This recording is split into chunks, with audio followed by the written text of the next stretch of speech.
अरे नहीं नहीं भाई, वो मेरे पास अच्छी गाय खरीदने के लिए इतने पैसे नहीं थे, इसलिए मैंने ऐसे ही खरीद लिया। शहर दूर होने की वजह से रतन और कांता गाय को लेकर शाम को ही घर पहुंचते हैं। गाय बहुत खुश थी कि चलो इतने सालों बाद उसे किसी ने अपने घर में जगह दी। वो बहुत खुश थी कि कोई उसकी सेवा करेगा। अगले दिन सुबह जब गांव में सबको पता चलता है कि रतन ने एक विकलांग गाय खरीदी है, तो सभी गाय को देखने घर आते हैं और सभी गाय का और रतन का मजाक उड़ाकर चले जाते हैं। आप व्यर्थ में लोगों की बातों में आकर क्यों चिंता करते हैं जी? आप इस बात को क्यों नहीं समझ रहे हैं कि ये गाय बेचारी विकलांग जरूर है, लेकिन इतना दूध दे रही है। मजदूरी से आपने कभी इतने पैसे नहीं कमाए जितना इसका दूध बेचकर हम लोग कमा पा रहे हैं। हाँ कांता, लेकिन जब लोग यहाँ आकर चार बात सुनाते हैं और मजाक उड़ाकर चले जाते हैं तो उस समय मुझे बहुत बुरा लगता है। हमें लोगों की बातों पर ध्यान ही नहीं देना है, बस अपने काम पर ध्यान देना है। कांता के साथ साथ रतन की बेटी मुन्नी को भी गाय के साथ बहुत लगाव हो गया था। मुन्नी विकलांग जरूर थी, लेकिन वो गाय की बहुत सेवा कर रही थी और गाय को भी उसके साथ बहुत प्यार हो गया था। गाय मुन्नी और कांता की सेवा से बहुत प्रसन्न थी। फिर एक दिन की बात है। अरे भाई रतन, क्या तुमने अभी भी इस विकलांग और अपाहिज गाय को नहीं बेचा? अब तो तुम्हारे पास इसके दूध से पैसे भी आ गए होंगे। अरे इसको बेच के एक अच्छी और तंदुरुस्त गाय क्यों नहीं ले लेते? वैसे भी इस गाय को रखने का कोई फायदा नहीं है, ये गाय पूरे गांव में मजाक बनकर रह गई है। उस आदमी की बात का रतन पर असर हो जाता है और वो गाय को बेचने के लिए तैयार हो जाता है। कांता, अब मैं तुम्हारी एक नहीं सुनूंगा, बस इस गाय को बेच दूंगा। अब मैं लोगों के मजाक और बर्दाश्त नहीं कर सकता। और वैसे भी हमारे पास इसके दूध को बेचकर इतने पैसे आ ही गए हैं कि हम एक अच्छी तंदुरुस्त और सुंदर गाय खरीद सकते हैं। भगवान, क्या इतनी बुरी किस्मत है मेरी। मैं विकलांग हूँ, इस वजह से सालों तक मुझे किसी ने नहीं खरीदा, और जब खरीदा भी तो वो भी मुझे अपने घर में नहीं रखना चाहते। अगर मैं इतनी ही बुरी हूँ तो मुझे जीने का कोई हक नहीं है। तुम मुझ जैसी अभागी गाय को मौत क्यों नहीं दे देते भगवान? आप कैसी बातें करते हैं जी? लोगों की बातों में आकर कैसे इतनी प्यारी गाय को बेचने की बात कर सकते हैं? आज लोग आपको भड़का रहे हैं कि हमारी गाय विकलांग है, उसे बेच दो। जरा सोचिए, हमारी बेटी भी तो विकलांग है। कल लोगों की बातों में आकर आप उसे भी घर से निकाल देंगे। कांता, ये तुम कैसी बातें कर रही हो? मैं भला अपनी बेटी को घर से कैसे निकाल सकता हूँ, जिसके लिए मैं इतना कुछ कर रहा हूँ? दिन रात मेहनत करके, लाख कोशिश करके इसके इलाज के लिए पैसे जोड़ रहा हूँ। तुम ऐसा सोच भी कैसे सकती हो कि मैं अपनी बेटी के साथ ऐसा करूंगा? इसी दूध को बेचकर आप नई गाय लेने की बात कर रहे हैं। इससे तो यही साबित हुआ ना कि आप बहुत मतलबी हैं। जरा सोचिए जी, जैसे हमारी मुन्नी विकलांग है वैसे ही ये गाय भी विकलांग है। मुन्नी की तरह उसे भी एक बार अपनी बेटी मान कर देखिए, बहुत पुण्य कमा लेंगे हम। मुझे माफ कर दो कांता, मुझे अब समझ आ गया है कि लोगों की बातों में आकर मुझे ऐसा नहीं करना चाहिए। अब कोई कुछ भी कर ले, कोई कुछ भी कह ले, लेकिन मैं अपनी गाय को कभी नहीं बेचूंगा। ये सुनकर गाय बहुत खुश हो जाती है। तभी थोड़ी देर बाद मुन्नी अपनी गाय के लिए एक बर्तन में पानी भरकर ले जाती है। जैसे ही गाय पानी पीती है तभी चमत्कार हो जाता है।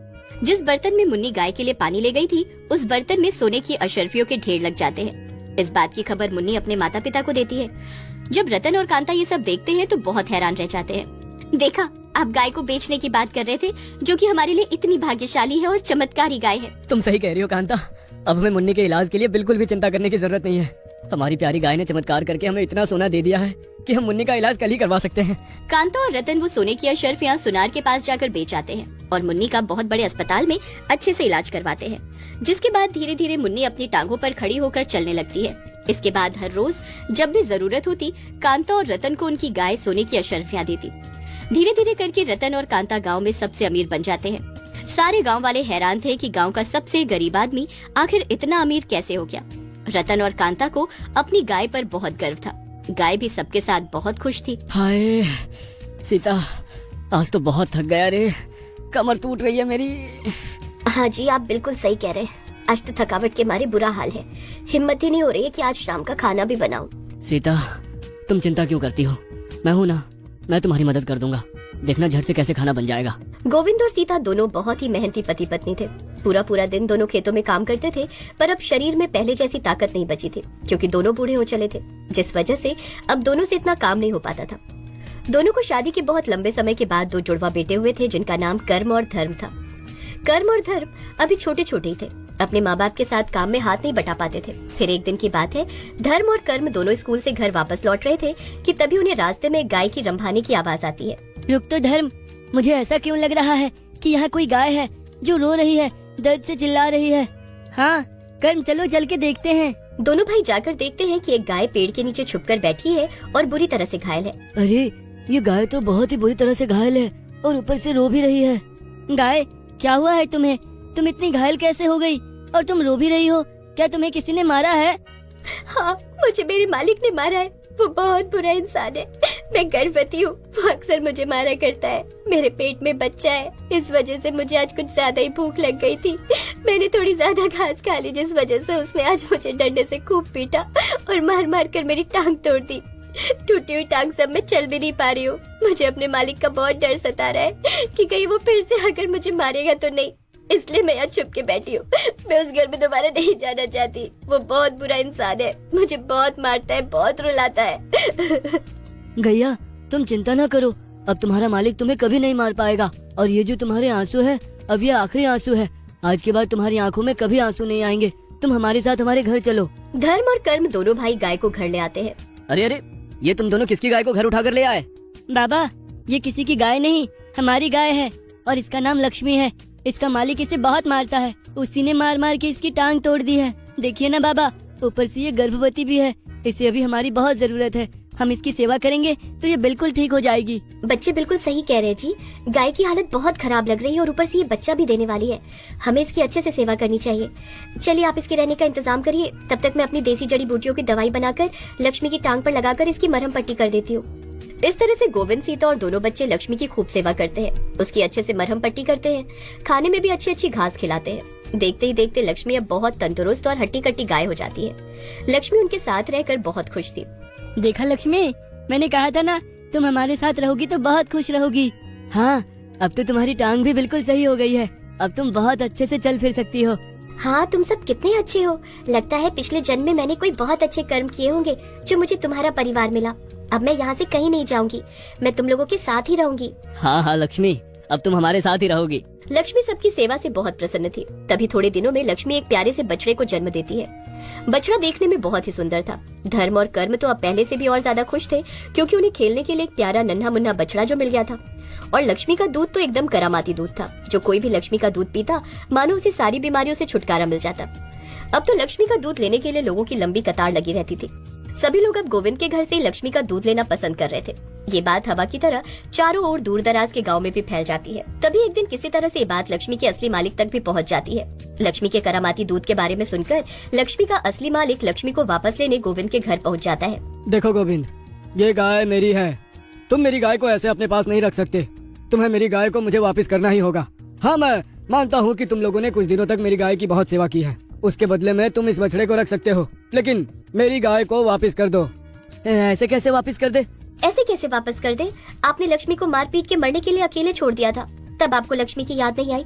और आज जब आपको लक्ष्मी तंदुरुस्त दिख रही है और करामाती दूध के लालच में उसे लेने के लिए आप पहुँचे, हम आपको लक्ष्मी नहीं देंगे। लक्ष्मी हमारी है, उसे हम आपको किसी भी कीमत पर नहीं देंगे। देखो भाई साहब, लक्ष्मी अब हमारी है और वो हमारे साथ बहुत खुश है। उसे मेरे 2 बेटों ने घर लाया था और उसकी हम सब ने बहुत सेवा की है। तुम चाहो तो लक्ष्मी की कीमत हमसे ले लो, लेकिन हम लक्ष्मी को नहीं देने वाले। अरे ऐसे कैसे नहीं दोगे तुम लक्ष्मी को मुझे? किसी भी गाय को तुम जोर जबरदस्ती से नहीं रख सकते हो। इसका फैसला भरी पंचायत में ही मुखिया के सामने होगा। जब इतने लोगों के सामने तुम्हारी बेइज्जती होगी, फिर देखता हूँ कि तुम मुझे लक्ष्मी कैसे नहीं देते हो। अब फैसला पंचायत में होना था कि लक्ष्मी किसके पास रहेगी, गोविंद के पास या उसके असली मालिक के पास। लेकिन लक्ष्मी अपने असली मालिक के पास नहीं जाना चाहती थी। मालिक कुछ भी कीजिए, मुझे पुराने मालिक के पास मत भेजिए। वो बहुत बुरा इंसान है, वो मुझे बहुत मारता है और भूखा भी रखता है। मैं उसके पास नहीं जाना चाहती हूँ। लक्ष्मी, तुम चिंता ना करो, मैं किसी भी कीमत पर तुम्हें उसके पास नहीं जाने दूंगा। लक्ष्मी, हमने तुमसे वादा किया है कि ये तुम्हारे आखिरी आंसू है। हम तुम्हारे आंसू दोबारा कभी बहने नहीं देंगे, तो तुम यकीन मानो, हम तुम्हें तुम्हारे पुराने मालिक के पास कभी नहीं भेजेंगे। धर्म बिल्कुल सही कह रहा है लक्ष्मी, तुम हमारे पास ही रहोगे, चिंता मत करो। धर्म और कर्म लक्ष्मी को भरोसा दिलाते हुए उसके गले से लिपट जाते हैं। फिर अगले दिन जब पंचायत बुलाई जाती है, तो पंचायत में लक्ष्मी का असली मालिक उसे ले जाने का दावा करता है। मुखिया जी, अब आप ही इस बात का कोई हल निकाल सकते हैं। आप ही को फैसला करना होगा। गोविंद ने कानून के विरुद्ध जाकर मेरी गाय को अपने पास रखा है। उसने मेरी गाय की चोरी की है और अब मुझे मेरी गाय वापस करने से इनकार कर रहा है। मुखिया जी, मैं और कुछ नहीं चाहता हूँ, बस इतना चाहता हूँ कि मुझे मेरी गाय वापस मिल जाए। गोविंद, क्या ये बात सच है? क्या तुमने इसकी गाय को चुराया है? नहीं नहीं मुखिया जी, ये बिल्कुल झूठ बोल रहा है।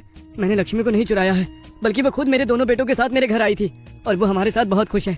उसके साथ नहीं जाना चाहती है। गोविंद, ये तो बहुत गलत बात है कि तुमने गाय के असली मालिक की इजाजत के बिना गाय को इतने लंबे समय तक अपने पास रखा और उसका दूध भी बेचकर पैसा कमाया। चलो, जो हुआ सो हुआ। तुम्हारी पिछली ईमानदारियों को और अच्छाइयों को देखकर तुम्हें कोई सजा नहीं दी जाती है, लेकिन अब तुम्हें गाय को उसके असली मालिक को सौंपना होगा। लेकिन मालिक, लक्ष्मी इस आदमी के साथ नहीं जाना चाहती है। ये बहुत बुरा आदमी है। इसने लक्ष्मी को बहुत सताया है। उस चीज के बारे में हम नहीं जानते। अगर ये ऐसा भी है तो इसका फैसला इसके गांव की पंचायत खुद करेगी, क्योंकि ये दूसरे गांव का आदमी है और उसकी गाय हमारे गांव में है। इसलिए हमें पूरी ईमानदारी के साथ इसकी गाय को इसे सौंपना होगा। मुखिया लक्ष्मी को उसके पुराने मालिक के साथ भेजने का हुक्म देता है। वहीं गोविंद, सीता और उसके दोनों बच्चे इस फैसले से खुश नहीं थे। वो बहुत दुखी होते हैं लक्ष्मी के लिए। फिर जैसे ही लक्ष्मी को उसका पुराना मालिक साथ में ले जाने वाला होता है कि तभी लक्ष्मी बोल पड़ती है, नहीं, मैं इसके साथ नहीं जाना चाहती। ये बहुत बुरा इंसान है। ये मुझे बहुत मारता है और कभी भी ढंग से पेट भर खाना नहीं देता। कभी अगर चुपके से थोड़ा सा ज्यादा घास खा लूं तो मेरी बहुत पिटाई करता है। अगर मैं दोबारा इसके साथ चली गई तो ये मुझे फिर से मारना शुरू कर देगा और अब तो मेरा बच्चा भी है। मैंने तो इसकी मार जैसे तैसे झेल ली थी, लेकिन अगर कोई मेरे बच्चे के साथ ऐसा करेगा तो मैं बर्दाश्त नहीं कर पाऊंगी। अब तो यकीन हुआ ना मुखिया जी आपको? लक्ष्मी ने खुद अपने मुंह से इस आदमी की सारी सच्चाई बता दी। अब भी आपको लगता है कि लक्ष्मी को इसके साथ भेजना चाहिए? नहीं मुखिया जी, ये गाय बिल्कुल गलत बोल रही है। ऐसा कुछ नहीं है। ये गाय झूठ नहीं बोल रही है, बल्कि तुम झूठ बोल रहे हो। तुमने हमारी गांव की पंचायत की तौहीन की है और साथ में गाय पर डंडा चलाकर उसे मार पीट के रुला के बहुत बड़ा जुर्म किया है। और झूठ बोलकर पंचायत बुलवाने के जुर्म में तुम्हें कड़ी से कड़ी सजा मिलनी चाहिए। मुखिया लक्ष्मी को गोविंद को सौंपने का हुक्म सुनाता है और लक्ष्मी के पुराने मालिक को पुलिस के हवाले करवाकर गाय पर किए गए अत्याचार के लिए कड़ी से कड़ी सजा दिलवाता है। इस तरह से लक्ष्मी और उसका बच्चा गोविंद और उसके परिवार के साथ रहकर बहुत खुश थे।